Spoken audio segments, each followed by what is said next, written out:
Hello everyone, welcome back. Today I thought I would share with you my April perfume tray, and really I'm going to do these trays probably like every 2 months. So as much as this is for April, it's kind of April and May conjoined, and when I pick out my perfume trays, I'm really focusing on some newer things in my collection, but also trying to mix in some things that I feel like go with the season or kind of the feeling or vibe I want, but are things that maybe I don't reach for daily or don't remember as much. I have a pretty big collection, so it's also an opportunity to kind of shop my stash and get reacquainted with some stuff. So I feel like I have a lot of stuff here. A lot of this is more spring forward, and I'm looking at like florals, lighter scents, muskier scents, that type of stuff, kind of getting away from the denser gourmands and vanillas that I love so much, but I'm excited to share, so let's just get into it. I feel like it's kind of struggling to focus, but this is Dolce Garden from Dolce & Gabbana, and I feel like not only is this so appropriate, like the bottle is so cute. It has a cute little flower on the top, but this is actually like a vanilla coconut fragrance, which isn't, I don't feel like what you'd expect. There are some floral notes as well in this one. To me, this reads in the category of those like, I don't know, kind of sunscreeny coconut vanilla floral things, but I like this. It's a little bit thicker than you might expect as well, which I kind of like. So I just want to get more acquainted with this. I picked this up from Fragrance Net a little bit ago, and we're just finally in the season to actually wear it. So I'm definitely excited to put that one in and get some nice wear out of it. Kind of similar to that, this is Kayali's Utopia Vanilla Cocoa 21. This also is like floral. It's like jasmine, but there's coconut milk, I think, as well as some vanilla in here. So it's just this really thick and kind of rich coconut vanilla floral scent, and the white florals are definitely strong in here. And when I first got this, I didn't love it, but it has grown on me since then, and it is one of my favorites. I like love this scent from Kayali. Sometimes when I wear this too, I will cut it or like mix it, I guess, with my Sunny Side Up from Juliette Has a Gun, just to add something a little bit more woody and a little bit more, I guess, fresh, at least to my nose, and I like that combo as well. But on its own, I also really enjoyed it. Just is kind of a cozier vanilla coconut floral scent. Last here in the very front row, this one, hopefully you guys can see, I hope it's not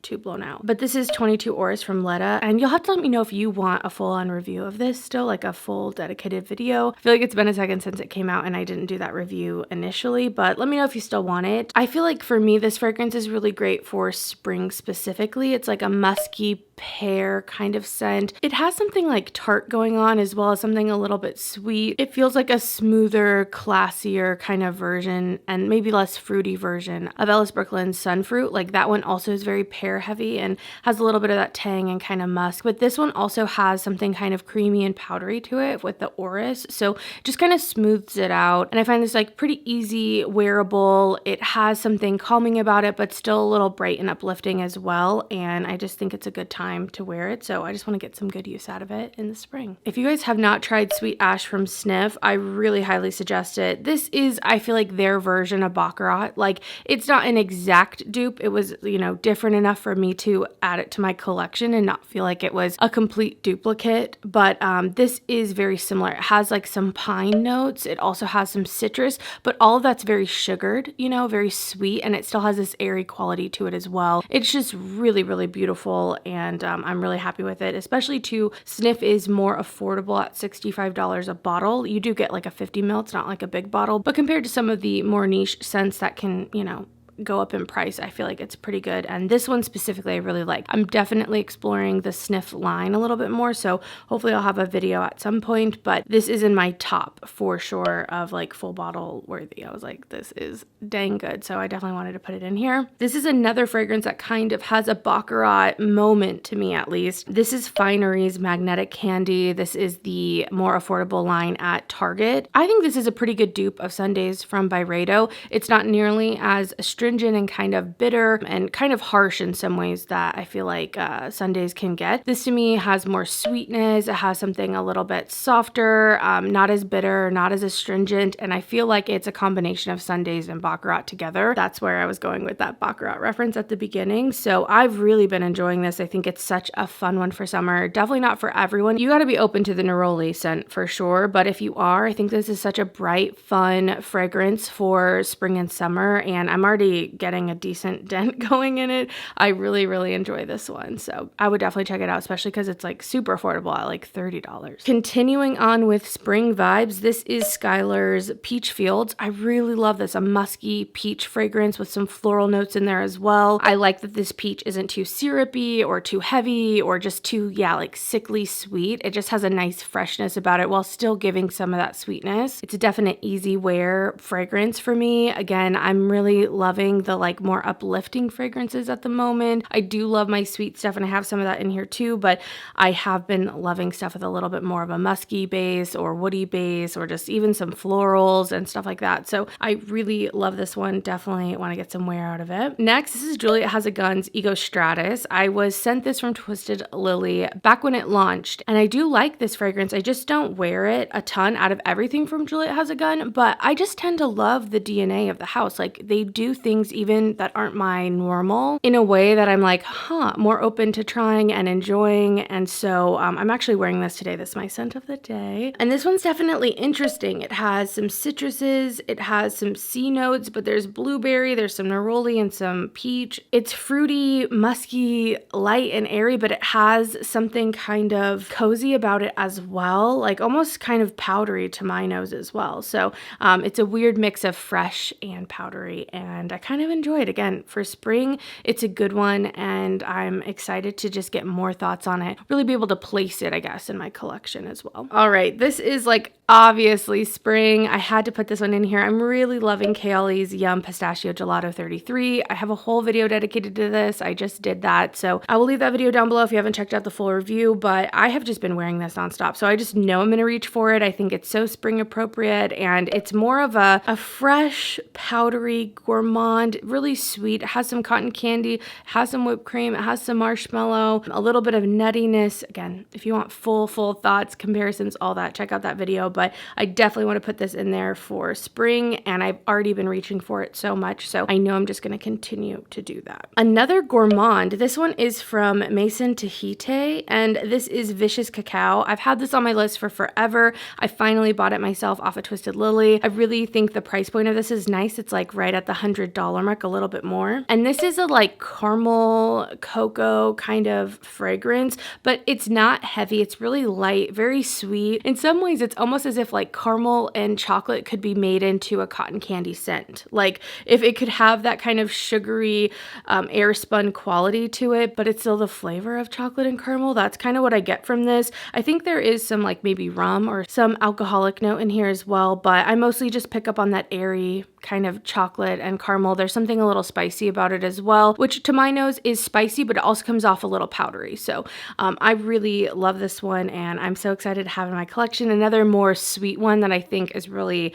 appropriate for hotter weather, more sunshine, that type of stuff. This next one is such a classic spring scent to me. This is Marc Jacobs Daisy Oh So Fresh in Daze. I got this from Nordstrom Rack, so I got it on a great deal. It was like about $40, and I really love this. I like the Daisy DNA though, and this one I believe is a peach version of it, so it's definitely like musky, florally, light, airy, just kind of girly and spring, and I love this just for like a pick-me-up, you know? I don't feel like this lasts a ton of time on my skin, but I just get good vibes from it, man. Like there's so much scent memory tied to Daisy, and this has enough similarity to the original Daisy that I get all those memories, but it also is like a fresher, more fruity version also. Like it is different, so I always like bust this out for spring. We're getting to the last couple of perfumes here. I feel like this one's like kind of dirty. You know, dusting and keeping up a perfume collection is a job in and of itself, isn't it? This is from Dolce & Gabbana. It's Light Blue Sun, and this is like the coconut kind of version of light blue. So it's musky, citrus, woody, a little bit of coconut, and I kind of just dug this out from my collection because I feel like it's really appropriate, but it's not one I like just go to and I just want to like really know it better. You know, there are some scents I just know so well, like the back of my hand, and this one I could definitely pick out from my collection, but I just don't know the intricacies of how it wears and what a scent cloud feels like around me and smells like, and I just kind of want to pin that down a little bit. So I definitely want to put this one in. And then my last official perfume, this one is Atelier Cologne Specific Lime. I don't know where you can get Atelier now that they aren't really sold in the US. I think that's still what's happening, but this was one of those fragrances that is is really early on in my fragrance journey, or even just like before I was really like full on like into fragrance. And this was one that was like love at first sniff. I loved this when it came out. It's so funny because I don't remember this seeming so sharp and citrusy and lime heavy when I got it. To me, I could just smell the coconut. It just smelled like refreshing, but not like as tart as it truly is. And this is to me very like tart and bright. And you get the coconut, you get the lime. That is mostly what I pick up. And it's just so funny to see how these scents kind of change as I smell them throughout time and as I'm introduced to new and more scents and my palette kind of opens up. It's so weird how